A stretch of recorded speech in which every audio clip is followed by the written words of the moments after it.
મુખ્યમંત્રી ભૂપેન્દ્ર પટેલ સિવાય તમામ 16 મંત્રીઓએ રાજીનામા આપી દીધા છે. આ નિર્ણય 17 ઓક્ટોબર થનારા મંત્રી મંડળ વિસ્તરણ પહેલા લેવાયો છે. મહેસાણા ઊંઝામાંથી આશરે 76 લાખની કિંમતનો શંકાસ્પદ બનાવટી જીરું અને વરિયાળીનો જથ્થો જપ્ત કરવામાં આવ્યો. હરિયાણામાં ભાજપને બહુમતી મળ્યા બાદ મુખ્યમંત્રી શપથ સમારોહ ગુજરાતમાં સીએમ ભૂપેન્દ્ર પટેલ હાજર થયા. જમ્મુ કાશ્મીરના મુખ્યપ્રધાન તરીકે ઓમર અબ્દુલ્લાએ શપથ લીધા. એનસી અને કોંગ્રેસ ગઠબંધન કર્યું.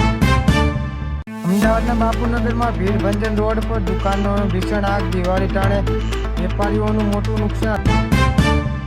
વન ડે અને T20 બાદ ક્રિકેટમાં નવો ફોર્મેટની એન્ટ્રી. એક દિવસમાં ફેંકવામાં આવશે 80 ઓવર. એલજી ઇન્ડિયાનો શેરને લઈને મોટો ટાર્ગેટ. એક્સપર્ટ બોલ્યા, અત્યારે પણ ખરીદી શકો છો આ સ્ટોક.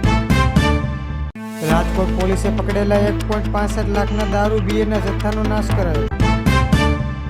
મોટી લૂંટને અંજામ આપે તે પહેલા ઢસા પોલીસે ખતરનાક 6 શખ્સોની ટોળકીને દબોચી લીધી. 6.70 લાખના મુદ્દામાલ જપ્ત. ટીમ ઇન્ડિયાની નવી ઓડીઆઈ જર્સી થઈ જાહેર. નવા અવતારમાં ઓસ્ટ્રેલિયામાં ધમાલ મચાવશે ખેલાડીઓ.